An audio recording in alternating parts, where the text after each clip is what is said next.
India plane हादसे ने पूरे देश को हिलाकर रख दिया है। आपको बता दें कि इस प्लेन हादसे में 265 लोगों की मौत की पुष्टि की गई है।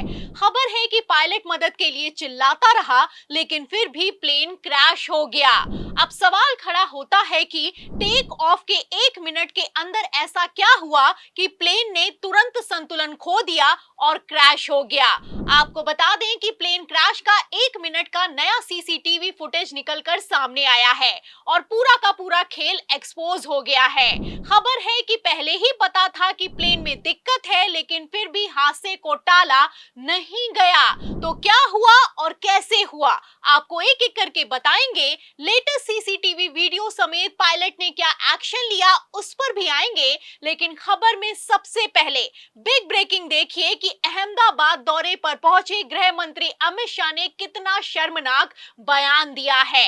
खबर आप देखिए जागरण की। देखिए इस खबर में लिखा हुआ है कि बचने का कोई चांस ही नहीं था। अमित शाह बोले विमान में था 1.25 लाख लीटर फ्यूल। तो क्या सच में कोई बचने का चांस नहीं था, या फिर कि गृह मंत्री अमित शाह अपनी जिम्मेदारी से भाग रहे हैं? आपको बता दें कि बिग ब्रेकिंग है कि बोइंग ड्रीम लाइनर्स की सभी उड़ानें तत्काल प्रभाव से रोक दी गई हैं। सुरक्षा समीक्षा जांच पूरी होने तक कोई भी बोइंग उड़ान नहीं भरेगा। काश की पहले ही रोक लगा दी होती तो आज 265 परिवार बर्बाद नहीं होते। आपको बता दें कि एयर इंडिया का ड्रीम लाइनर बोइंग 787 को लंदन रवाना होने से पहले दिल्ली से अहमदाबाद लाया गया। तभी उसकी हालत खराब थी, एसी चल नहीं रहा था, यात्रियों के कंट्रोल्स काम नहीं कर रहे थे।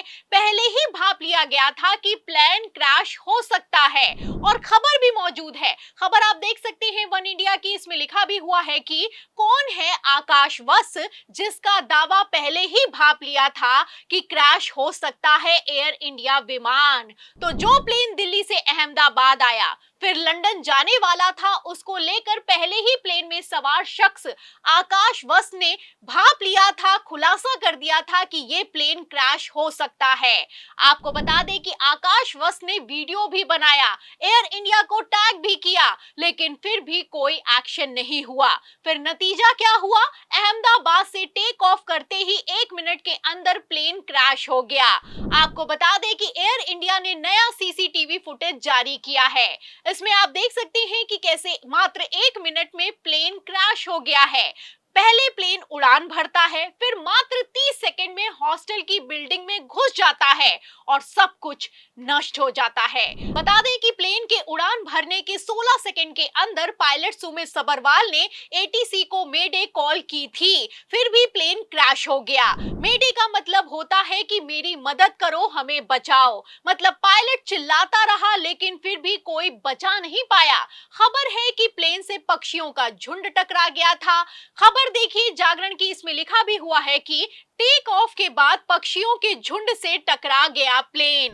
अब यहाँ पर सवाल खड़ा होता है, अगर पक्षियों का झुंड टकराया था तो दूसरा इंजन कैसे बंद हो गया?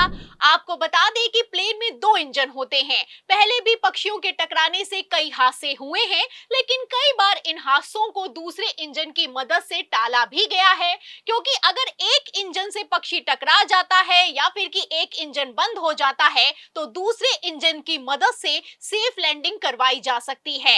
लेकिन कुछ काम नहीं आया, सब कुछ फेल हो गया। तो क्या प्लेन में इतनी दिक्कत थी, प्लेन की हालत इतनी खराब थी, इसीलिए सब कुछ फेल हो गया और पूरी तरीके से इतना फेल हो गया कि प्लेन क्रैश हो गया? आपको बता दें कि ड्रीम लाइनर 787 बनाने वाले इंजीनियर ने पहले ही खुलासा कर दिया था कि इस प्लेन की संरचना बेकार है, इसके कई हिस्सों को गलत तरीके से जोड़ा गया है। अभी पिछले साल ही 2024 में बोइंग इंजीनियर सैम सालेपुर ने खुलासा करते हुए कहा था कि बोइंग 787 बनाने में कई शॉर्टकट को अपनाया गया है। ये प्लेन हजारों उड़ानों को भरने के बाद भी कभी भी टूटकर अलग हो सकता है। अब ऐसे हालातों में सवाल ये खड़ा होता है कि क्या इसी तकनीकी खराबी के चलते, इसी शॉर्टकट के चलते अहमदाबाद प्लेन प्लेन भी क्रैश हो गया है। आपको बता दें कि बोइंग 787 जिसमें 265 लोगों की जान चली गई है, इसका इतिहास तो इतना दागदार है कि खुलासा करने वाले इंजीनियर की भी रहस्यमय तरीके से मौत हो गई और इस मौत के साथ ही इस खबर को भी, इस खुलासे को भी दबा दिया गया। लेकिन सच्चाई दबाने से दबती कहां है? तब सुन लिया होता तो आज ये हादसा नहीं होता। मैं एक बात जरूर कहना चाहता हूं कि ये एक्सीडेंट है, एक्सीडेंट को कोई रोक नहीं सकता। तो सुना आपने, गृह मंत्री अमित शाह का कहना है कि एक्सीडेंट को कोई रोक नहीं सकता। लेकिन यही एक्सीडेंट अगर कांग्रेस के शासन में हुआ होता तो भी क्या अमित शाह यही बात कहते? कभी नहीं कहते। उल्टा इस्तीफा मांगते, चीखते चिल्लाते और कैसे इस खबर को उड़ाया जाता, कैसे अफवाह बनाया जाता, कैसे कांग्रेस को जिम्मेदार ठहराया जाता, आप अच्छे से जानते हैं। खेल समझिए, अब जब एक्सीडेंट हो गया तो बोइंग ड्रीम लाइनर की उड़ानों को बंद कर दिया गया है। लेकिन पहले ये एक्शन क्यों नहीं हुआ? प्लेन जब खराब हालत में था तो उसको क्यों उड़ाया गया? इस चूक का जिम्मेदार कौन है? कई सवाल खड़े होते हैं। अब इन सवालों के जवाब तो दिए नहीं जा रहे, तो गृह मंत्री अमित शाह ने ज्ञान जरूर दे दिया है। फिलहाल इस जवाब पर कांग्रेस भड़की है और कहना है कि अगर सब कुछ भाग्य के भरोसे छोड़ना है तो मंत्री साहब को अपना मंत्रालय भी छोड़ देना चाहिए। मतलब इन लोगों को शर्म है कि आती नहीं। विमान हादसा हुआ तो एक्सीडेंट है, आतंकी हमला हुआ तो बोलेंगे चूक हुई है। लेकिन किसके चलते ये चूक हुई है और कहां पर चूक हुई है और इस चूक के लिए जिम्मेदार कौन है और जिम्मेदार लोगों पर एक्शन कब होगा, इस तरह के सवालों के जवाब नहीं दिए जाते हैं।